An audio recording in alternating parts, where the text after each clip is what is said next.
Assalamualaikum warahmatullahi wabarakatuh. Saya akan melanjutkan materi yang kemarin tuh BEI. Jadi BEI-nya itu baru separuh. Saya sudah cerita sedikit ya.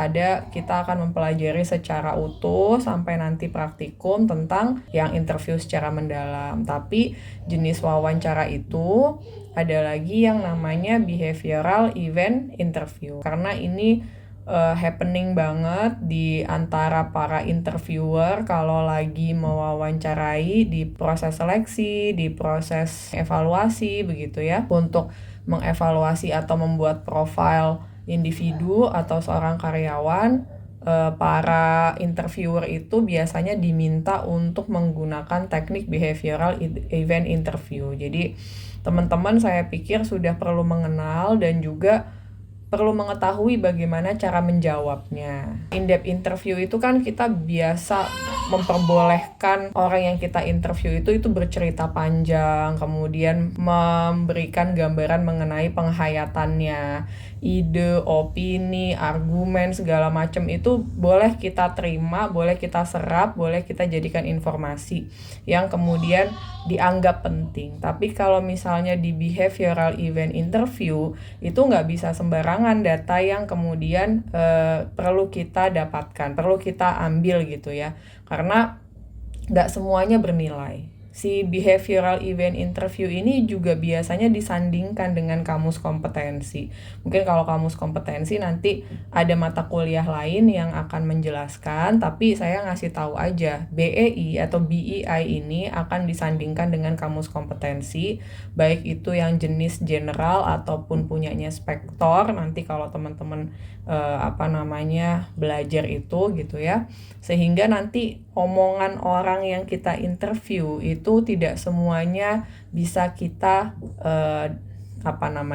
terima gitu ya, perlu kita anggap penting, tidak semuanya. Oke, saya lanjut lagi. Ini teknik wawancara investigasi yang cukup terstruktur, mencari lebih detail data pada masa lalu interviewee. Jadi memang yang dianggap sebagai data adalah ketika interviewee atau orang yang diwawancara itu menceritakan apa yang sudah pernah dilakukan olehnya di masa yang sebelumnya.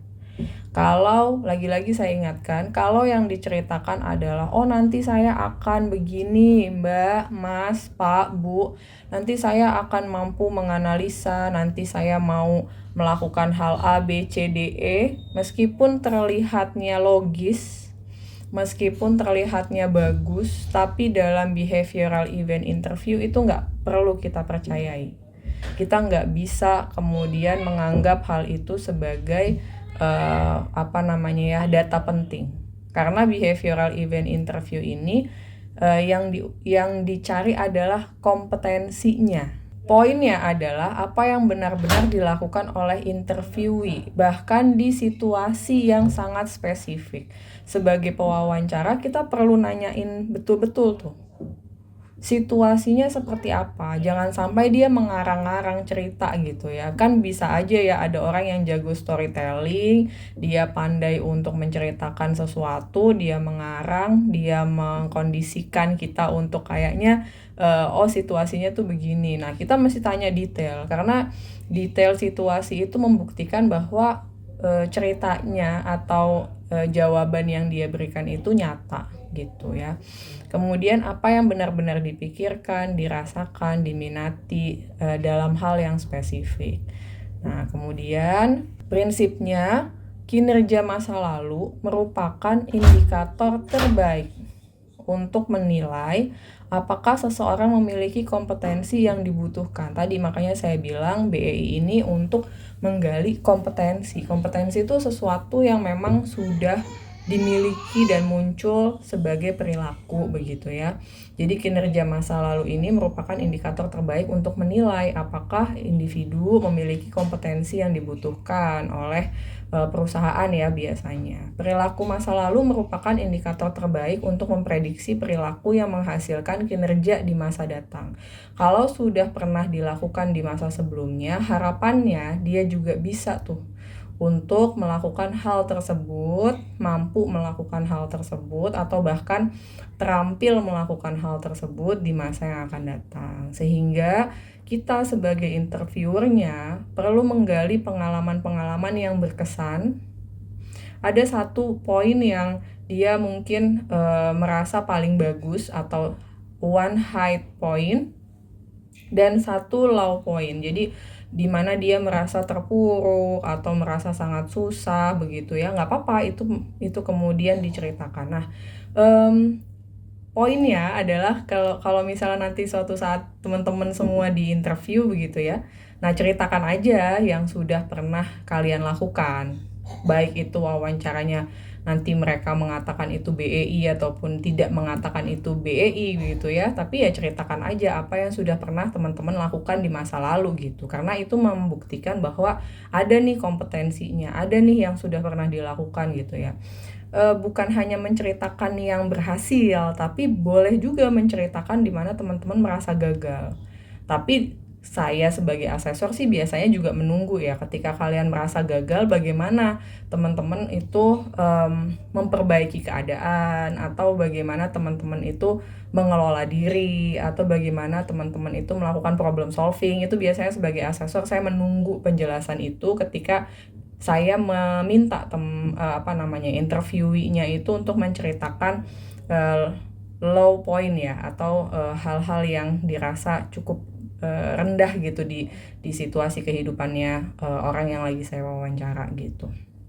Nah, terus yang diceritakan adalah kejadian 12 sampai 18 bulan terakhir. Karena kalau sudah terlalu lama barangkali kompetensinya tuh sudah nggak terampil lagi gitu. Kayak misalnya gini, saya ngerasa dulu waktu saya S2, karena memang kuliahnya juga di UI gitu ya, banyak bahasa Inggris yang saya pakai gitu, itu kompetensi bahasa Inggris saya kayaknya lebih bagus dibandingkan saya yang sekarang hidup di keluarga yang bahasanya Indonesia aja, ketemu klien yang memang ada di wilayah Kerawang gitu ya, yang kadang-kadang malah pakainya bahasa Sunda, jadi bahasa Inggris saya kayaknya sih menurun drastis tuh. Tapi ya kalau dengan begitu kan kita bisa lihat kalau kompetensi itu tidak diasah, ya kemungkinan besar dia jadi tidak terampil lagi, atau bahkan mungkin hilang gitu. Kayak mama saya dulu tuh bisa sepeda waktu muda, bisa boncengin saya naik motor gitu, tapi setelah tua naik sepeda aja nggak bisa gitu. Itu kan karena hal yang tidak diasah begitu ya. Jadi kita fokus, balik lagi ke BEI, kita fokus bertanya pada kejadian antara 12 sampai 18 bulan terakhir begitu ya. Kemudian buat overview sebagai dasar melakukan probing. Ingat ya kata probing ya. Probing itu berarti menggali lebih dalam, lebih detail, lebih ingin tahu gitu ya. Kita sebagai pewawancara tuh mesti ada curious gitu ya. Kalau kemarin saya bilang mesti skeptis gitu kan. Karena boleh kita mencurigai, ini bener gak nih datanya. Lalu karena skeptis dan curiga itu kita bisa menggali lebih detail bagaimana kejadian yang sesungguhnya, apa yang kemudian dia sudah lakukan, dia dibantu oleh siapa saja ya, hal-hal yang detail lah yang kemudian kita cari tahu untuk melihat jawabannya benar apa enggak. Lagi-lagi probing untuk memperoleh detail spesifikasi. Persiapan dalam in-depth interview dan behavioral event interview ini umum jadi ya. Sebagai orang psikologi, saya kemarin juga udah cerita sih, kita harus pandai untuk membuat pertanyaan terbuka.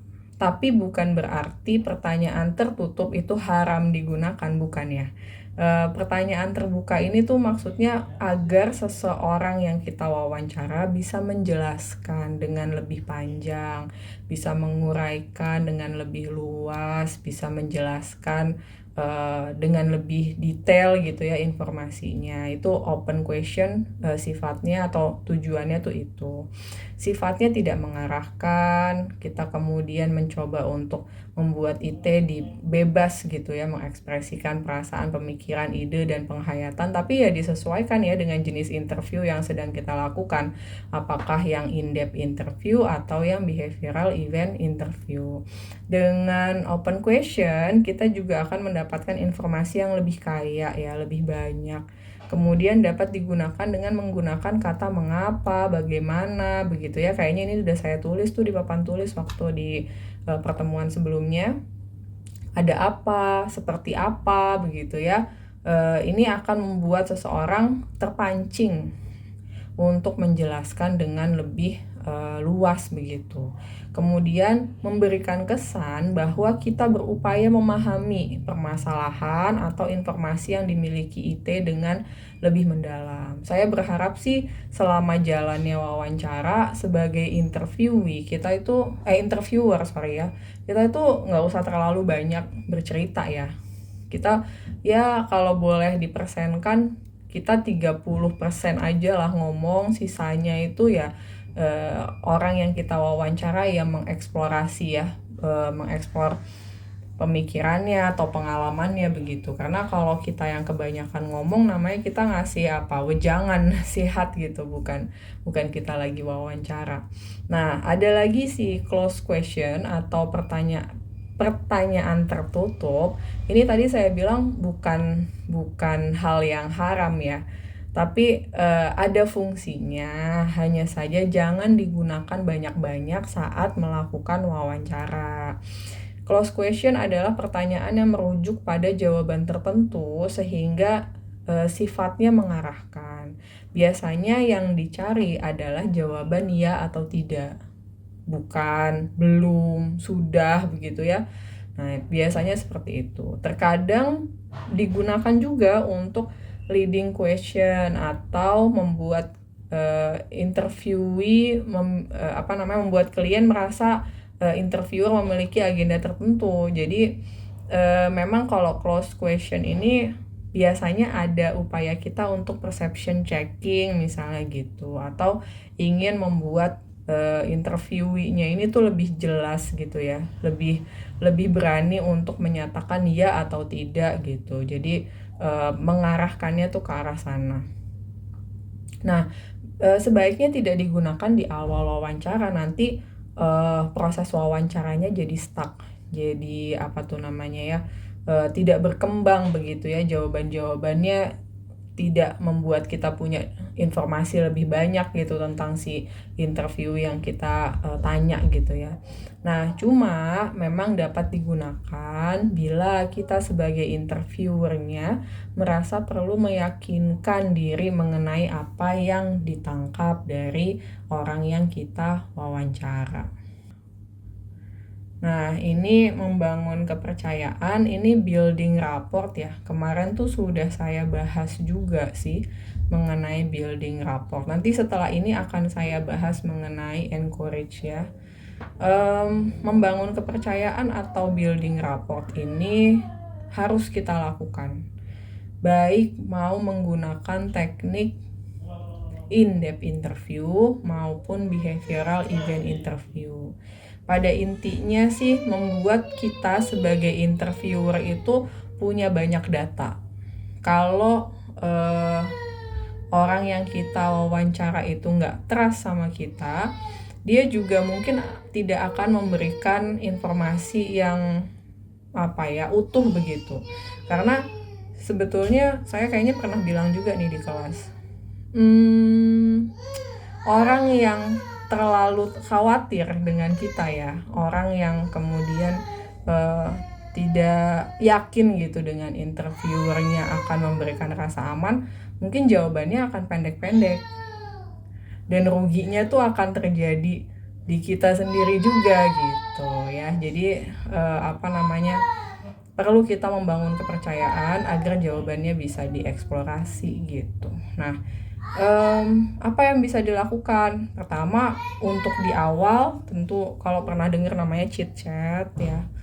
Kemudian juga ada pertanyaan-pertanyaan yang netral, pancingan-pancingan yang tidak memberikan penilaian gitu, tidak memberikan komentar pada aspek tertentu atau kondisi interviewee yang sedang kita wawancara ya. Jadi kayak misalnya membuka wawancara itu ya kita memperkenalkan diri lah. Selamat pagi Mbak, Mas, Bapak, Ibu. Perkenalkan saya Nuram. Hari ini saya bertugas, saya dikasih amanah untuk menjadi pewawancara untuk Bapak dan Ibu misalnya gitu ya, atau untuk Mas atau untuk Mbak. Nanti wawancaranya akan berlanjut dengan pertanyaan-pertanyaan gitu. Itu kan netral aja. Jangan kemudian kita membahas mengenai iya nanti saya akan memberikan penilaian terhadap Bapak atau Ibu. Saya juga akan melihat bagaimana performa Bapak dan Ibu. Nah, kalau sudah dari awal seperti itu, biasanya ya memang sih ada mungkin waspada begitu ya, tapi suasananya yang terbangun tuh akan lebih lebih kaku gitu ya. Nah, kalau saya sebagai orang psikologi, mungkin memang ada juga sih upaya untuk membuat orang yang kita wawancarai itu lebih ready ya, lebih siap gitu, tapi tidak dengan memberikan gambaran bahwa kita akan menilai dengan sangat ketat, dengan sangat kaku kayak gitu. Oke. Kemudian ada pernyataan singkat yang menyatakan perhatian, pernyataan-pernyataan atau pertanyaan yang mendorong interviewee untuk menguraikan cerita secara panjang lebar atau menceritakan keseluruhan peristiwa.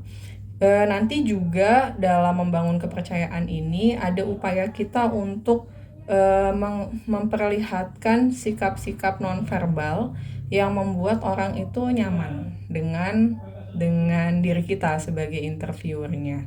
Jadi walaupun kalimat-kalimat yang kita sampaikan itu penting begitu ya, tapi kalau misalnya tidak bersamai dengan bahasa tubuh yang luwes, biasanya juga suasana interviewnya tuh tidak akan berjalan oke gitu ya.